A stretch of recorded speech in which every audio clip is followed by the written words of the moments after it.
Hello बच्चों, कैसे हैं आप लोग। क्लास 8 ज्योग्राफी हमारी दुनिया और इसका इकाई तीसरा है उद्योग। ठीक है, और ये हमें टोटल 4 खंडों में पढ़ना है। तो ये रहा इकाई तीसरा उद्योग।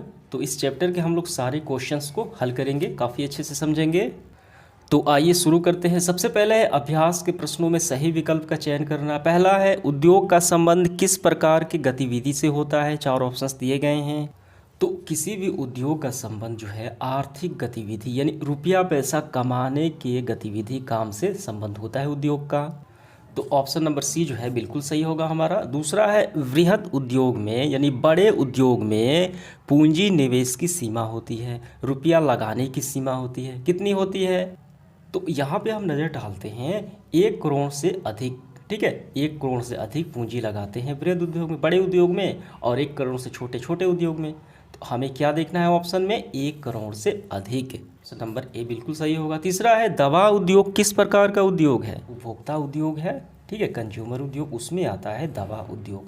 तो ये सीधे उपभोक्ता के पास चल जाता है, इसीलिए इसे कहा जाता है। ठीक है, तो इसका क्या होगा? इसका होगा हमारा ऑप्शन नंबर डी, उपभोक्ता उद्योग। इसके बाद चौथा है इनमें से कौन औद्योगिक प्रदेश नहीं है।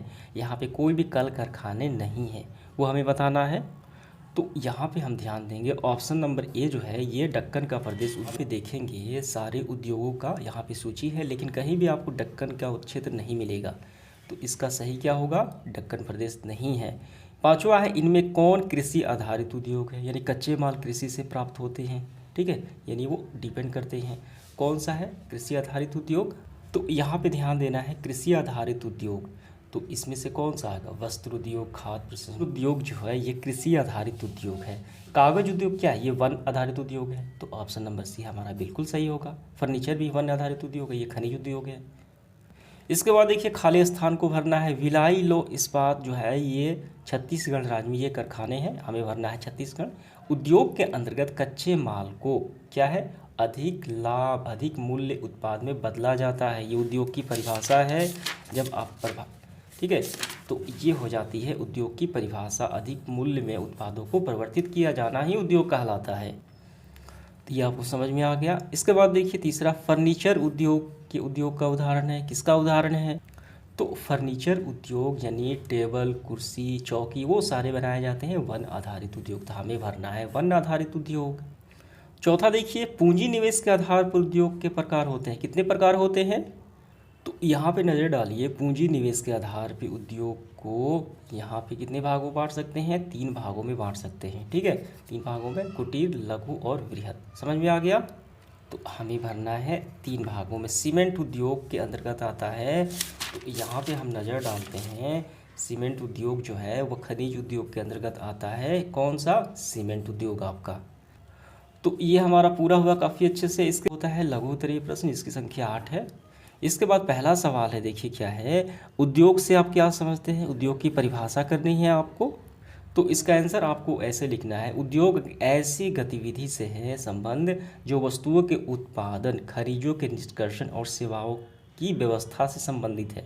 ठीक है, और या आप ये भी आप लिख सकते हैं एक लाइन में, कच्चे माल को अधिक मूल्य के उत्पादों में परिवर्तित किया जाना ही उद्योग है। यानी ये पूरा आप लिख लीजिए, काफ़ी अच्छा रहेगा। दूसरा सवाल, लघु एवं बृहद उद्योग में अंतर। छोटे स्तर पर उद्योग और बड़े स्तर पर उद्योग, ये में क्या अंतर है? तो इसका आंसर हम कैसे लिखेंगे, आइए करते हैं। तो आपको ये दोनों लिख लेना है। ठीक है, वर्तमान समय में 1 करोड़ से कम निवेश की पूंजी से जो उद्योग प्रारंभ किया जाता है वो लघु उद्योग हो गया, और 1 करोड़ से ज़्यादा की पूंजी निवेश से जो उद्योग प्रारंभ किया जाता है वो बृहद उद्योग हो गया। यानी ये आपका पूरा होगा और ये भी आपका पूरा होगा, दोनों आपको लिख लेने हैं, बस अंतर स्पष्ट हो गया। तीसरा सवाल देखिए, वन आधारित उद्योग यानी कच्चे माल जो है वन पे डिपेंड जो प्राप्त करते हैं उस पे डिपेंड वाले उद्योग के 3 उदाहरण हमें देना है। ठीक है, तो इसका आंसर हम ऐसे लिखेंगे, वन आधारित उद्योग ऐसे उद्योग जो वन के कच्चे माल से प्राप्त हो, जैसे कागज उद्योग, ठीक है, औषधि उद्योग, निर्माण उद्योग, फर्नीचर, ये सारे हैं। तो यहाँ से यहाँ तक आपका आंसर हो गया। चौथा सवाल देखिए, संयुक्त क्षेत्र का उद्योग, सम्मिलित उद्योग किसे कहा जाता है? उदाहरण हमें देना है। देखिए संयुक्त का मतलब होता है साथ मिलके काम करना, मिलना। तो देखिए ऐसे उद्योग जिसके स्वामी जो है संचालन सरकार भी होती है और कोई निजी व्यक्ति भी होता है, दोनों मिलके जो कोई उद्योग चलाते हैं वो कहलाता है संयुक्त क्षेत्र उद्योग। आपका एग्जाम्पल हो गया मारुति उद्योग। तो ये पूरा आपका आंसर हो गया। पांचवा देखिए क्या है, सार्वजनिक एवं निजी क्षेत्र के उद्योग के बीच अंतर स्पष्ट करना है। देखिए ये हो गया सरकारी और ये हो गया प्राइवेट, ठीक है। तो इन दोनों के बीच हमें अंतर स्पष्ट करना है उदाहरण के साथ।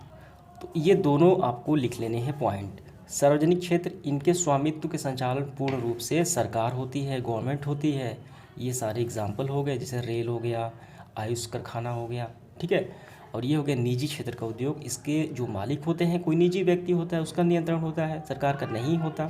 ये दोनों हो गए और ये इसका एग्जाम्पल भी हो गए, ठीक है। दोनों आपको लिख लेने हैं। इसके बाद 6 नंबर देखिए, भूमिका के आधार पर उद्योगों का वर्गीकरण प्रस्तुत हमें करना है। तो इसका हम ऐसे लिखेंगे, भूमिका के आधार पर उद्योगों को 2 भागों में बांटा गया है, आधारभूत उद्योग, ठीक है, और दूसरा है उपभोक्ता उद्योग।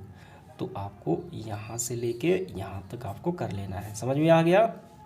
7वां प्रश्न हमारा देखिए क्या है, भार के आधार पर, वेट के आधार पर उद्योग कितने प्रकार के होते हैं वो प्रकार लिखना है और उदाहरण के साथ हमें प्रस्तुत करना है। तो हम यहाँ से देखिए लिखेंगे, यहाँ से देखिए, कच्चे और तैयार माल की मात्रा एवं भार के आधार पर उद्योग को 2 भागों में बांटा गया है, ठीक है। कौन कौन से, ये हो गया भारी उद्योग और दूसरा हो गया हल्के उद्योग। भारी उद्योग में देखिए लौह इस्पात, मोटर गाड़ी उद्योग, सीमेंट उद्योग, ये सारे आ जाएंगे। पोत निर्माण यानी जहाज जो पानी में चलती है उसका निर्माण करना, ये दोनों हो गए। ये पूरा आपका हो गया आंसर। इसके बाद देखिए इसमें आखिरी सवाल 8वां क्या है, भारत के कुछ औद्योगिक प्रदेशों के नाम लिखना है जहाँ पे कल कारखाने स्थित हैं, वो बताना है, नाम लिखना है हमें। तो हम इसका आंसर ऐसे लिखेंगे, भारत के मुख्य औद्योगिक प्रदेश निम्नलिखित हैं। पहला हो गया मुंबई पुणे क्षेत्र, दूसरा हो गया बेंगलुरु चेन्नई सेलम क्षेत्र, तीसरा अहमदाबाद वडोदरा, ठीक है। तो आपको ये सारे लिख लेने हैं, समझ में आ गया। आइए इसके बाद हम लेकर चलते हैं लॉन्ग क्वेश्चन की ओर आपको, और ये आपको हल कराते हैं। पहला है उद्योग को परिभाषित कीजिए, उद्योग किसे कहा जाता है वो परिभाषा करनी है और इसका विस्तृत वर्गीकरण हमें प्रस्तुत करना है, ठीक है। तो आइए इसका आंसर लिखते हैं। तो देखिए सबसे पहले हम उद्योग की परिभाषा लिखेंगे, तो ये आप परिभाषा लिख लीजिए, कच्चे माल को अधिक मूल्य के उत्पादों में परिवर्तित किया जाना वो कहलाता है उद्योग, ठीक है। तो अब इसके बाद उद्योग का वर्गीकरण, तो उद्योग का वर्गीकरण निम्नलिखित तरीक़ों से किया जाता है, ये बातें लिखनी है और आपको लिखना है ये पांचों, कितने हैं 5 है, और इन पांचों में भी कई खंड हैं। पहले में देखिए कितने खंड हैं, 4 है, दूसरे में फिर 3 है, फिर तीसरे में देखिए 4 है, यानी ये पांचों लिखना है। और जैसे आपको ये सारे लिखा गया है बस उसी तरीके से लिख लेना है, पर ठीक है। अब इसके बारे में आपको नहीं लिखना है, आप चाहे तो लिख भी सकते हैं 1-2 लाइन, नहीं तो इतना ही काफ़ी है, ठीक है। ये पूरा आपका यहाँ तक आंसर हो गया। दूसरा देखिए क्या है, कच्चे माल की प्रकृति के आधार पर उद्योग का वर्गीकरण उपयुक्त उदाहरण के साथ कीजिए। जैसे क्या क्या है, जैसे कपड़ा उद्योग हो गया तो इसका कच्चा माल क्या है, कपास है। चीनी उद्योग हो गया, इसका कच्चा माल क्या है, गन्ना है। तो इस प्रकृति के आधार पर हमें उद्योग का वर्गीकरण करना है उदाहरण के साथ। तो देखिए इसका आंसर हम ऐसे लिखेंगे, कच्चे माल के आधार पर उद्योगों को कई भागों में बांटा गया है। पहला हो गया आपका कृषि आधारित उद्योग, ये पूरा आपको लिखना है यहाँ से, ठीक है। ये पहले लिखते हुए फिर आपको लिखना है खनिज आधारित उद्योग, ये हुआ। तीसरा है वन आधारित उद्योग, इसमें देखिए कौन से आते हैं, इसमें फर्नीचर उद्योग जिसका कच्चा माल हो गया लकड़ियाँ। चौथा है समुद्र आधारित उद्योग, ये आपका यहाँ तक हो गया, समझ में आ गया। ये आपको चारों लिख लेने हैं। इसके बाद देखिए तीसरा प्रश्न, स्वामित्व के आधार पर यानी मालिकाना आधार पर उद्योग कितने प्रकार के होते हैं, प्रत्येक का उदाहरण हमें देना है। तो इसका आंसर हमें यहाँ से करना है। देखिए स्वामित्व के आधार पर उद्योग मुख्यतः 4 भागों में बटे होते हैं, ठीक है। सार्वजनिक उद्योग यानी सरकारी, प्राइवेट निजी, और संयुक्त यानी सरकारी और प्राइवेट मिलकर चलाते हैं, और ये हो गया सहकारी उद्योग, ठीक है। तो ये 4 प्रकार हो गए, समझ में आ गया। ये पूरा आपको लिख लेना है। इसके बाद देखिए सेशन का आखिरी सवाल चौथा है, उद्योग की अवस्थिति को प्रभावित करने वाले कारकों का वर्णन कर भारत के 5 औद्योगिक प्रदेश का नाम लिखें। तो पहले लिखना है उद्योग को प्रभावित करने वाले कारक और भारत के 5 औद्योगिक क्षेत्र बताना है। तो यहाँ पे समझिए, उद्योगों को प्रभावित करने वाले कारक हम यहाँ से करेंगे, उद्योगों को अवस्थित प्रभावित करने वाले कारक, कच्चे माल की उपलब्धता। अगर कच्चा माल ना हो तो उद्योग काफ़ी प्रभाव पड़ेगा, अगर ज़्यादा हो तो उद्योग काफ़ी अच्छा होगा। भूमि, जल, जलवायु, श्रम शक्ति, पूंजी, परिवहन शक्ति, ये सब बाजार की उपलब्धता, ये सारे क्या है उद्योग को प्रभावित करने वाले कारक है।